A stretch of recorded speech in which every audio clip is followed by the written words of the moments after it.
Tazkiratul Muhibbin TV. Subhanahu wa ta'ala. Rumah yang diisi dengan perabotan rumah tangga yang lengkap tidak bisa menjamin kita selamat daripada azab Allah Subhanahu wa ta'ala. Tapi kalau rumah yang dipenuhi dengan ilmu akidah, maka ini ada jaminan untuk bisa selamat dari azab Allah Subhanahu wa ta'ala. Jadi kita, kata Al-Imam Muhammad Aman Al-Jami rahimahullah, beliau mengatakan al-iktsar min qira'at tauhid wa tanqidil aqidah min qulubi syababina amrun matlub. Perbanyak belajar ilmu tauhid itu dan memantapkan akidah dari hati-hati pemuda-pemudi kita adalah perbuatan yang sangat dituntut. Perkara yang dituntut, yang prioritas. Kenapa? Li'annana na'ishu fi zamanil ahwa. Karena kita sekarang hidup di zaman yang penuh hawa nafsu, yang penuh kesesatan hawa nafsu. Banyak apa istilahnya yang bisa kita tergoda oleh sesuatu tersebut, hawa nafsu kita. Zamanil fitnah, kita hidup di zaman fitnah. Zamanil bala, kita hidup di zaman bala. La tastab'id an taqa' fi syirkil akbar. Karena kita hidup di zamannya hawa nafsu. Ya, banyak sekarang masyarakat kita apa lagi, baik di daerah kita atau di daerah yang lain, sering melakukan judi online. Ini penyakitnya. Apa istilah slot atau apa istilah judi online? Lagi berita ngantuk diri karena ada pajak main taklah banyak gara-gara judi online. Kenapa? Tidak ada akidah, tidak ada keyakinan terhadap Allah Subhanahu wa ta'ala. Kayak ketemu banyak, kayak dibeli banyak, ada duit di ketika duit di jalan pintas malah. Kenapa? Karena tidak ada tertata, tidak ada akidah, tidak ada kemantapan akidah di dalam hatinya, sehingga dia melakukan sesuatu yang dilarang oleh Allah Subhanahu wa ta'ala. Jadi kata beliau, karena kita berada di zamannya hawa nafsu, berada di zaman fitnah, berada di zaman balak, maka tidak jauh bisa-bisa engkau terjatuh di dalam syirik besar, syirik yang sangat besar yang dikhawatirkan oleh Nabi Ibrahim alaihissalam. Jadi intinya bahwa hidup ini kita harus tahu visi dan misinya. Kita harus tahu apa visi kita, apa misi kita, apa target kita, apa tujuan kita di dalam hidup. Jadi hidup itu bukan untuk berusaha. Target kita bukan untuk usaha. Hidup itu target kita bukan untuk beristri. Hidup itu target kita bukan untuk bersuami. Hidup itu target kita bukan untuk berdagang, bukan untuk kemudian apa berkebun. Itu bukan target kita. Tetapi bersuami, beristri, berusaha itu jalan, sarana untuk kita bisa beribadah kepada Allah Subhanahu wa ta'ala, untuk kita bisa mengenal Allah Subhanahu wa ta'ala.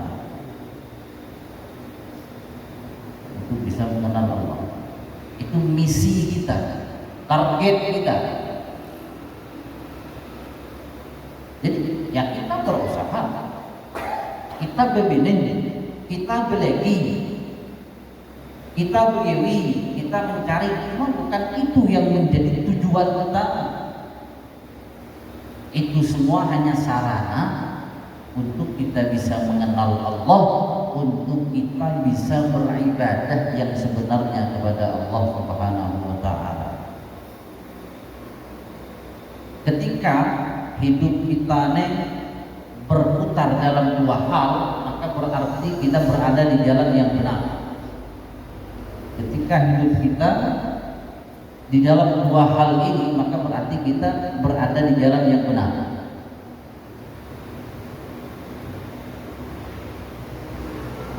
Pertama adalah al-ilmu billah, mengenal Allah Subhanahu wa taala. Yang kedua adalah beribadah. Ketika kita tahu cara atau ilmunya, atau beribadah kepada Allah Subhanahu wa taala sesuai dengan ayat Al-Qur'an kita di dalam surah Al-Fatihah yang kalau kita baca setiap sembahyang, baik sembahyang wajib, baik sembahyang sunat.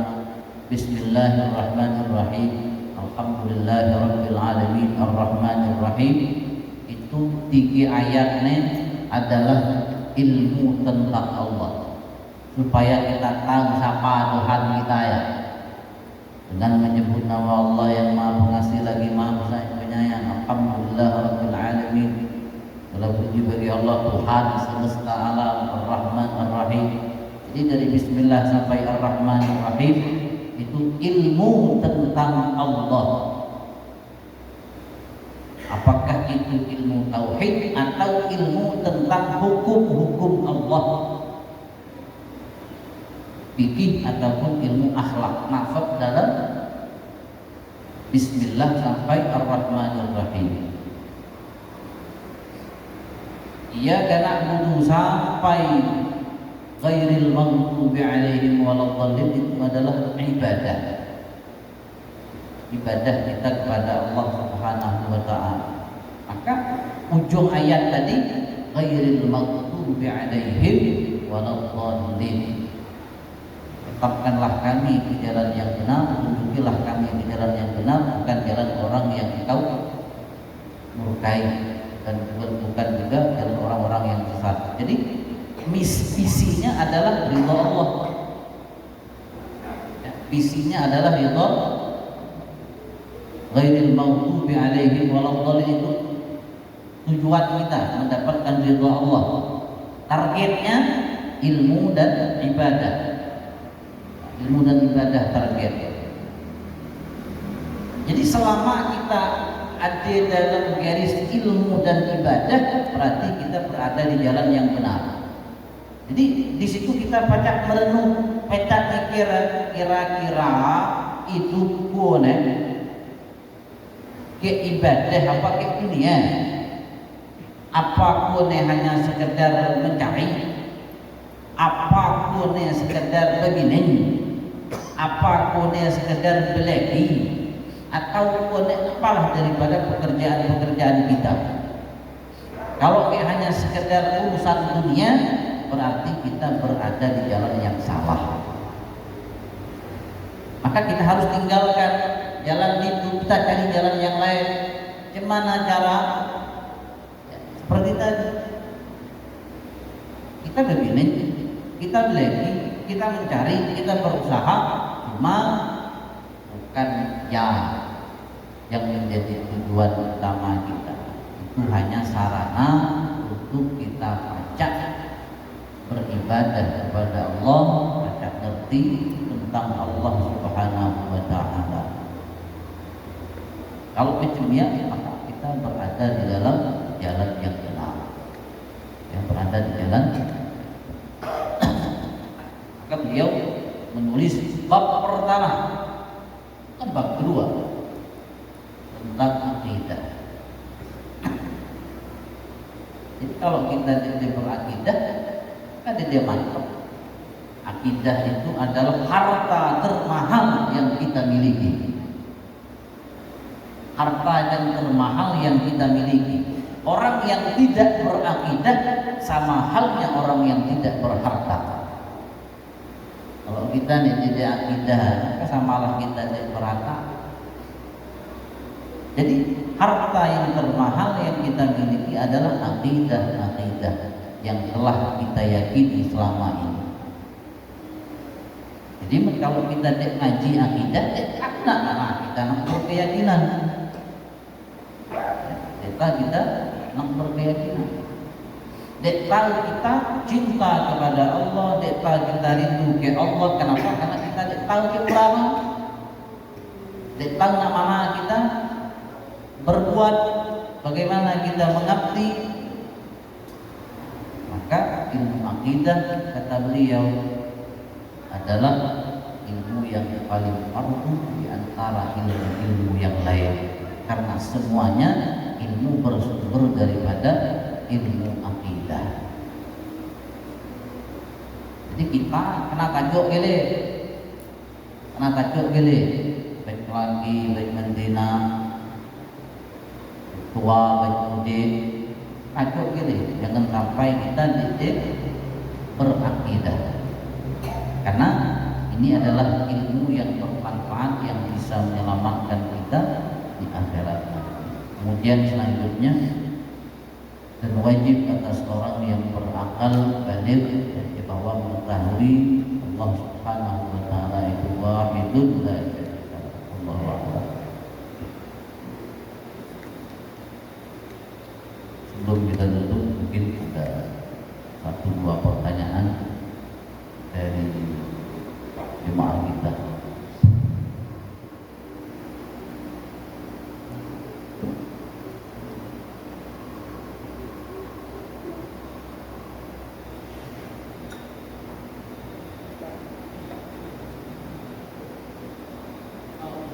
Jom.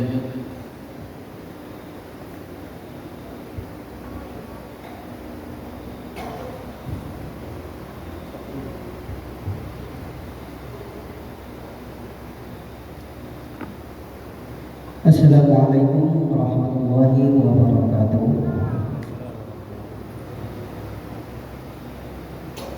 Jadi pada malam hari ini kita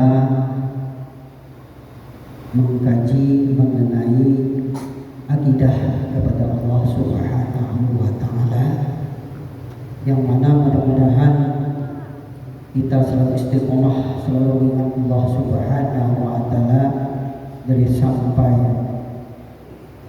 mulai hidup kita dan sampai akhir hayat kita, insyaallah.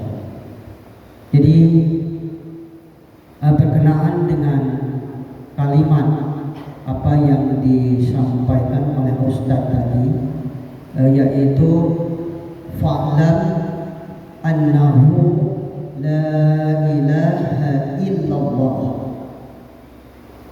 Kalimat itu, sedangkan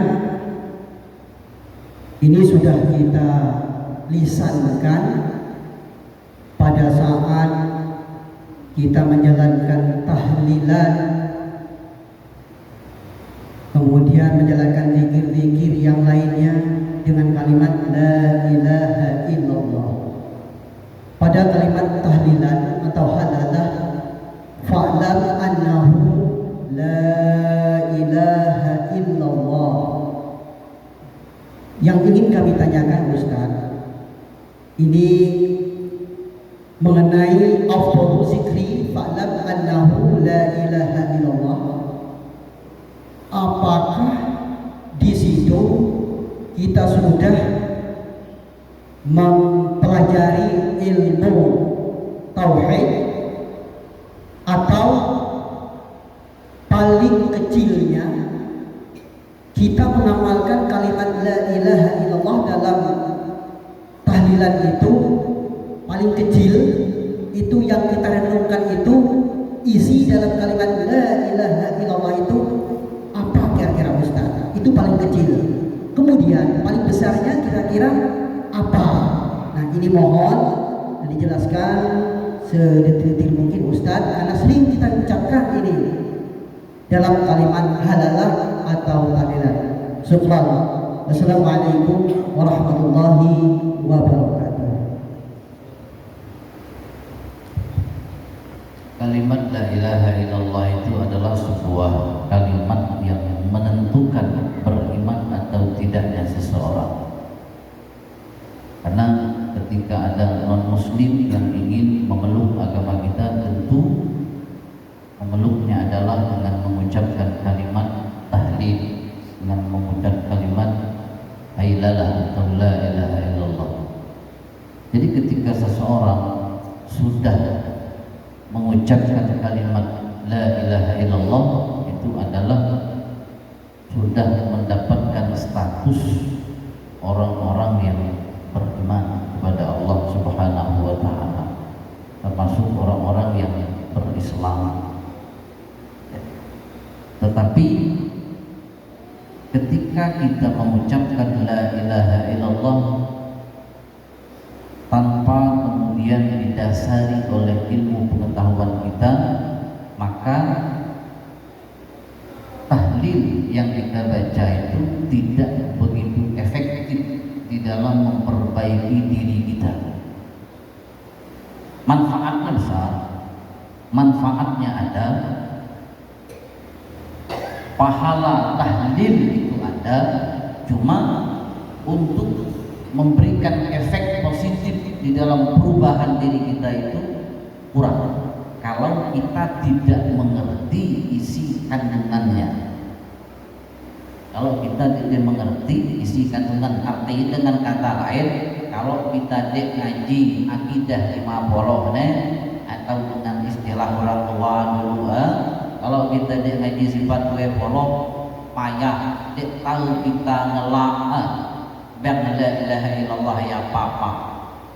Jadi sekedar bang sumut dia banget bagus dek bagus, cuma zikir itu yang paling bagus. Zikir bil lisan wa bil qalb. Zikir yang paling bagus itu, yang sangat efektif itu adalah zikir dengan lisan sekaligus dengan hati. Itu zikir yang paling bagus sehingga memberikan efek kepada diri kita. Jadi mengingatkan semua dia hati, nya dia begitu efektif. Jadi begitu efektif di dalam menjaga diri kita daripada segala sesuatu yang bisa membinasakan, segala sesuatu yang diharamkan oleh Allah Subhanahu wa taala. Adalah manfaatnya kan cuma dia sebesar kita ketika kita isi kandungan la ilaha illallah. Nah, ini maksudnya kenapa kita harus belajar akidah, agar ya la ilaha illallah selama ini, syahadat yang selama ini kita kumandangkan, kita lakukan, tidak hanya sekedar di lisan.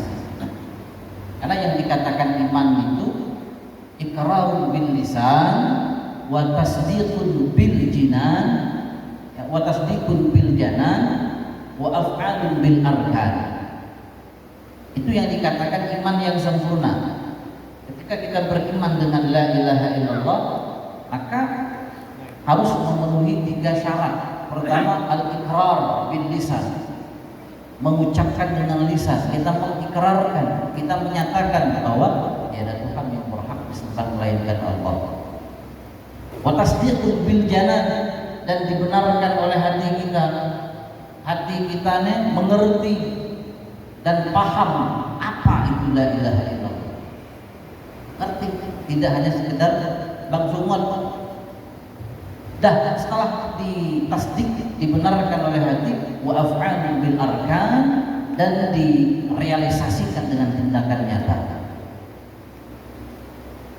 Jadi realnya keimanan itu dengan tindakan nyata. Kita sembahyang, kita puasa, itu bukti keimanan kita.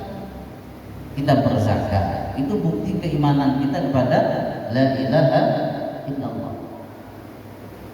Nah, jadi apabila 3 hal itu lisan, kemudian hati, perbuatan, maka baru ada yang namanya iman yang sempurna. Kalau hanya sebatas lisan, berarti keimanan belum sempurna. keimanannya belum. Maka jadidu imanakum la ilaha illallah. Kata Nabi kita, perbaharuilah iman kalian itu dengan selalu mengucapkan, selalu mempelajari, mengulang-ulang tentang kalimat la ilaha illallah, agar supaya iman itu selalu fresh. Ibarat ikan mau nyari busuk, ketika kita rempahnya mana ayam nanti sak ibarat menebegus ikan begus, ketika kita rempah ibarat walaupun bumbu udah seberapa yang nyaman lah males. Kenapa? Karena fresh ikan.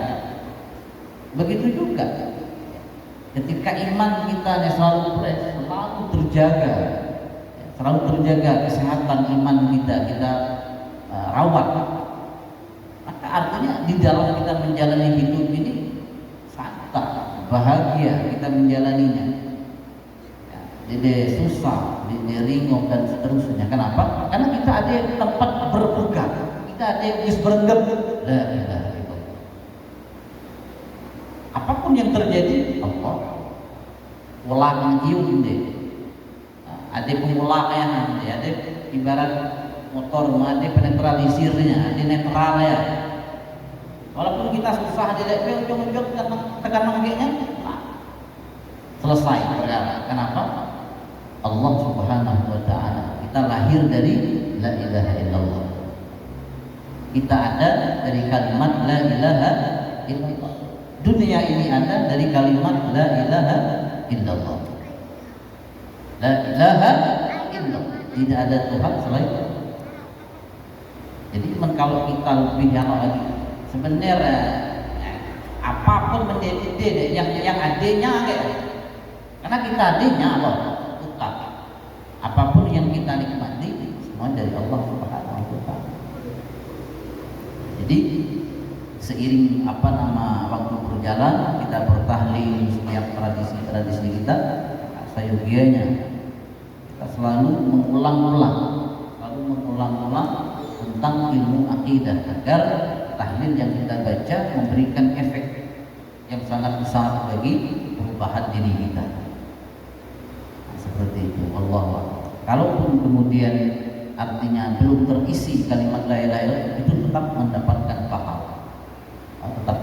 pahala berzikir. Jadi pahala zikir tetap dapat. Tapi kalau kita tahu ngerti apa yang la ilaha illallah ya, itu lebih mantap lagi. Lebih mantap. Pasti ada barokah. Kita duduk sampai kurang yang la ilaha illallahnya berisi, maka mencet ke kita berkit ya. Apa la ilaha illallahnya ada bang bumi kita, pasti akan mencet ke bini kita, mencet ke anak kita, mencet ke keturunan kita. Ketika ada akidah yang benar di dalam diri kita, maka akan berpengaruh pada orang-orang yang dekat dengan kita. Yang dia pengaruhnya. Setiap akidah yang benar, setiap ketaatan yang kita lakukan pasti berpengaruh kepada anak cucu kita. Setiap ketaatan yang kita lakukan, sebenarnya setiap perbuatan maksiat yang kita lakukan itu akan berpengaruh kepada anak cucu kita. Sebenarnya simpel ya. Untuk supaya kita ragib taat, supaya kita berhenti maksiat, mengiati kita mikir. Kalau aku maksiat pasti ngepek anak cucu go. Mengku berbuat taat, bed maka efek ke anak cucu go. Jadi kita mudah termotivasi melakukan perbuatan ataupun meninggal maksiat. Kenapa termotivasi? Kita dikawal anak kita maksiat. Kita dikawal mau anak kita dek mati. Kita ingin mau anak kita taat. Jadi kalau kita anak macam ya dari cara motivasi kita dalam berbuat taat. Setiap perbuatan taat pasti berpengaruh kepada anak cucu keturunan kita. Itu juga sebaliknya maksiat yang kita lakukan. Wallahu a'lam. Jadi itu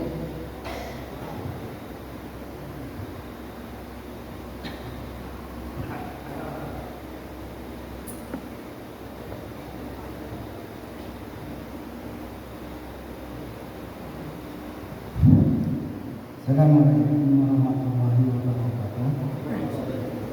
Pertanyaan, seandainya kita bermasyarakat mewakafkan misalnya untuk jalan, sedangkan jalan tidak perbaiki kita gunakan untuk masjid ataupun sebaliknya. Seandainya kita mewakafkan untuk masjid, nama masjid itu kita wakafkan, kita pergunakan untuk jalan. Sekian, terima kasih. Assalamualaikum warahmatullahi wabarakatuh.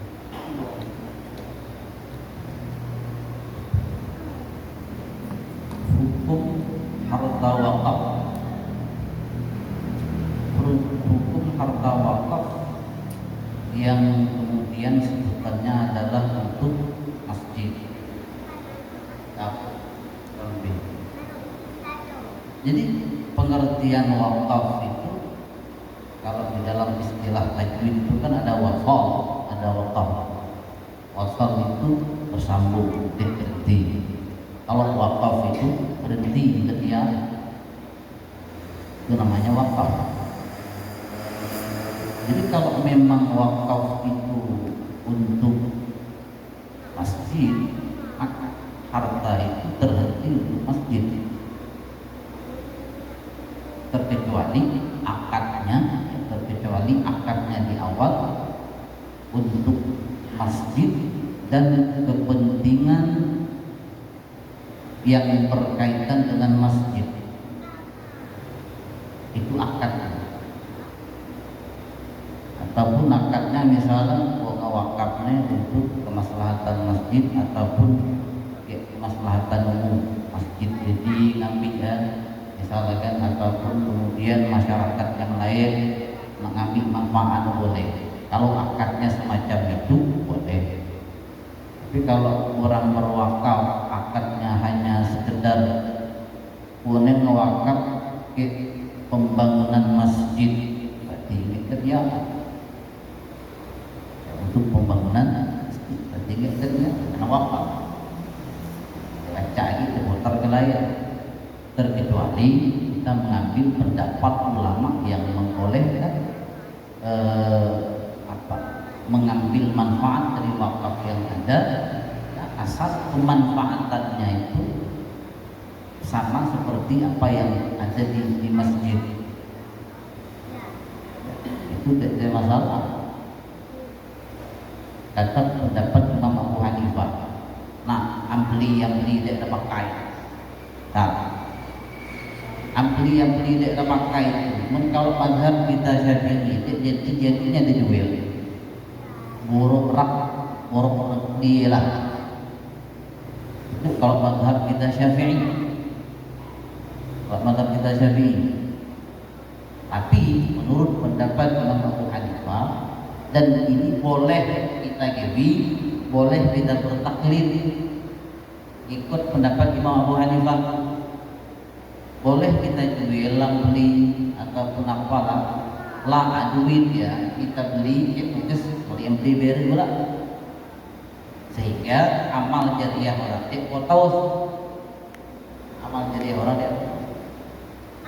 Ataupun misalnya asbes kita jual, ya asbes masjid, secara mazhab Syafi'i memang jadi, tapi menurut mazhab Abu Hanifah boleh diperjualbelikan dengan syarat, artinya duitnya tadi untuk pembelian atap yang baru, sehingga pemanfaatannya juga sama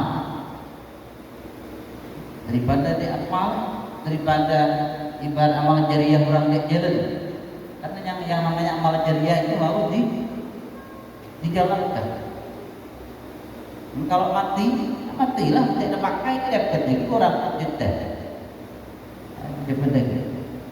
Maka seperti itu solusinya kata para ulama kita. Karena memang fikih itu luas.